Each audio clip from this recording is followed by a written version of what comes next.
Guys, today we have so much important stuff to talk about. I'm gonna talk about the next major Bitcoin move because right now we are seeing a couple of different signs lining up, and the previous times it has been the case, it has led into a Santa rally for Bitcoin, and we could go up by potentially $56,000 by the end of the year. Also, we have one of the smartest whales out there who has actually had a proven track record of having very good trades both to the up and to the downside, and well, he or she right now actually sold $244 million worth of Bitcoin. And the question is, does this whale know something that we do not know? Today I'm going to talk about this. I'm going to show you the proof. I'm also going to talk about why we could potentially enter into recession here very soon, and what the traditional markets has usually done once we have gone into a recession. So guys, a lot of stuff to talk about today. And yes, we do have a major shift in the market.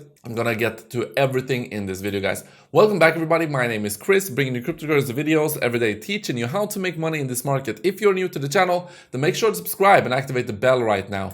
So what can we say about Bitcoin, guys? Well, since going up and almost hitting my resistance level up here, well, from this point, Bitcoin has gone down. But look at this, guys. Where did we go down? Well, we found absolutely perfect support off of my orange line down here. So guys, if these levels have at all been to any help to you, so getting you out of this trade as we were approaching this orange line up at $36,100 and potentially buying the bounce here at $34,244. So if this has been to any help to you, let me know down in the comment section, and as always, make sure to subscribe and activate the bell. But what is next, guys? What can you expect next? Well, if you look at the traditional markets have actually gone up quite significantly. The traditional markets are on a massive run. And this is interesting because when traditional markets were going down right here, Bitcoin was going up. Now, historically, we do tend to see this correlate, so that when Bitcoin goes up, traditional markets usually goes up together with it, and vice versa. When traditional markets goes up, Bitcoin tends to go up with it. And we've had instances in the past where, you know, one or the other have been going up and the other one has been going down, but generally they tend to catch up. And this is actually, I think, what is happening now with traditional markets. You can see the traditional markets are catching up to some of the gains that Bitcoin has been seeing right here as Bitcoin has been pumping here. So I do think that Bitcoin is still going to vastly outperform the S&P 500. There's no doubt about that in my mind. But maybe a little bit of a breather here until the S&P 500 finds somewhat of a consolidation level, because right now it has actually gone up quite significantly. Like traditional markets, almost 7% in just a few days. It's absolutely insane for traditional markets, guys. So yes, a little bit of a breather, and then the liquidity is going to once again start flooding into Bitcoin. So I'm still expecting higher Bitcoin prices, guys, but also I'm taking advantage of the dips here. So this was a massive opportunity. We went down by 5.5%. Big opportunity to buy the dip right at my orange line here. So massive congratulations if you actually did that. Now, in terms of the rest of the markets, oil is still going down, which is beautiful. This is good because we want oil to be cheap, because that is going to help with inflation, right? So we want the inflation to go down. Now, in other news, you also have the treasury yields have been going down significantly. So look at the 2-year. It has actually gone down from 5.25% down to 4.8%. And look at the 10-year. It's gone down from 5% down to a bottom here at 4.5%. So why is this important? Well, the treasury yield is the yield you can get on your US dollar right now. And the lower this goes, the more people are going to take out their dollars from these treasuries and put them into Bitcoin, put them into stocks, put them into whatever. But as long as the yields are high, there's going to be an increased amount. And this is why when the yields were going up, more and more people were taking their money out of Bitcoin, taking their money out of everything and putting it into risk-free 5% returns a year. Now, most of this money, as this continues to go down here, most of this money is going to find its way back into the market. And yes, and especially if we have the Bitcoin ETF approved, well, which is not really an if, it's just a matter of time. But you can guess what the Bitcoin price is going to do at that point. It's going to be absolutely fireworks. So this is still like from the long term, this is what I'm watching. The US Treasury yield is going down, which is absolutely fantastic. Oil is also trending down, which is good. Now, yesterday we did have some good news, and this is also one reason why you saw some nice pumps here for the S&P 500. So what we saw is that the unemployment rate actually went up, and the non-farm payrolls actually was better than expected. And better than expected, I actually mean worse, but I mean better in terms of the markets, because the worse the economy is, the better the markets are going to react, basically, because the worse the economy, the quicker we can go back to printing money and assets are going to pump harder. So what we actually saw was a forecast of 190,000 non-farm payrolls. We only saw 150,000. So that was good. Also, it was forecasted that the unemployment rate for the US was going to come out at 3.8%, but it was 3.9%. So a bit more people than expected are suffering right now and are not actually having a job. So why is this important? Well, the market now believes that the first rate cut is actually going to be here in May, right? So here in May, it's a 50% chance for a 25 basis point rate cut. So you can see the market is already starting to get more optimistic with the data that is coming out. And the reason why they're getting optimistic is because Fed's Powell has said himself, we still believe, and colleagues also, that it is likely we will need to see slower growth and softening in the labor market conditions. And this is the key thing, because this is what he's seeing right now, softening in labor market conditions. So this is telling the market that we could start to cut rates again sooner than expected, and we could start to go up. Now let's talk about the rest here. So are we going to see a potential Bitcoin rally and towards the end of this year? Well, let's look at some data, right?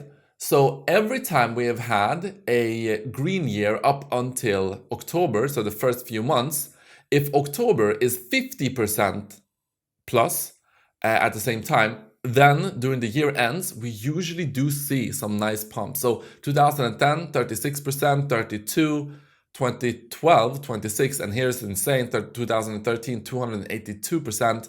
Now, the last few years have been a little bit hit and miss. 2019, minus 24. However, 2020 was 117%, so that was massive, and minus 26% in 2021. So we will see, guys, but in 70, let me see here, in 74%, I believe, of the occasions, there's a 71% chance that we could see a rally. According to the data, if you look at the probabilities here, and you think that that is still going to be the case, then prepare for it right now. And in general, October, November, December are generally very good months for Bitcoin. And I do think this year is going to be really, really good for Bitcoin as well towards the end of this year. So be prepared for that. One guy, though, that thinks that potentially we could see a quite significant dip before we see some more upside is the fourth largest Bitcoin whale in existence, holding 46,500 Bitcoins. Now, what you can see here is that he accumulated 46,500 Bitcoin between November 2022 and January of 2023, when the prices were just under $20,000 per token. So since then, he has actually offloaded 36,500 Bitcoin onto Bitfinex in late March and early April. So this is when the Bitcoin price was at $30,000. So he took profit right there on some of the Bitcoins. And then he started to accumulate again once Bitcoin went down to $26,000, another 2,000 Bitcoin here. So why is this significant? Well, right now he has been transferring, just like I said, $244 million worth of Bitcoin to Bitfinex. So he is trying to time the market. Let's see if that is going to be the case right now. But we are already prepared for dips, guys. Dips are going to happen. We are prepared for them. So we definitely have to... and I've been trying to warn you, like, don't believe when people say that we're going to go up only and we're not going to have pullbacks. That is not correct. We're going to have pullbacks. But in general, I do believe that we're going to trend upwards. Now, finally, I want to show you this. This is the 30-year minus the two, basically the spread between the 30-year and the 2-year yield. So right here, where we're looking at the 10-year yield, this is the 2-year yield. It's currently at 4.84%. So what we can see here on this chart is the S&P 500 price in blue, and here is the inversion of the yield. So when one or the other inverts and you have, let's say you have higher yield on the shorter time frame, so you have higher yield on the 2-year compared to the 30-year, well, this usually signals a recession. So you can see the first one here, so we have an inverted yield curve here, or we have an inverted yield spread, and what you can see here is that once we started to flip again, we had a recession. So the recessions are highlighted in white here. And the markets went up, down, and then went up very significantly. Same thing here. We had a recession here as well. We inverted, we went up, and you can see here that we also had the same. We went up here, we had a pullback, and then we went up significantly for traditional markets. Here we also had that. This was 2000 and I'll call it 2002. We went down, and here the S&P 500 also actually went down significantly. So this is one of the outliers, but look at this. In 2008, the S&P 500 went down significantly as well, yes, and this was just a small, very short inversion, but look at this. After that, we went into a massive run. We had during COVID here as well, that this was a recession, but we didn't have that yield curve inversion. But we had a recession, and look at this, we went up after that. So even if we do see a recession, guys, because you can see right now, we have started to come back to normal conditions. Here we were inverted, meaning 2-year had a higher yield than the 30-year, which is not supposed to be the case. But anyway, this is what happened. And now we are getting back to normal. And this typically leads into a recession. But even if we do see a recession, guys, I do not necessarily believe that that is going to mean that markets are going to crash. I don't think so. I think actually, even if we do see a recession, the markets are going to pump towards the upside. How crazy as that sounds. But anyway, I will talk more about that in another video moving forward. Guys, this is what I got for you. Thank you so much for watching this video, and I will see you in the next one.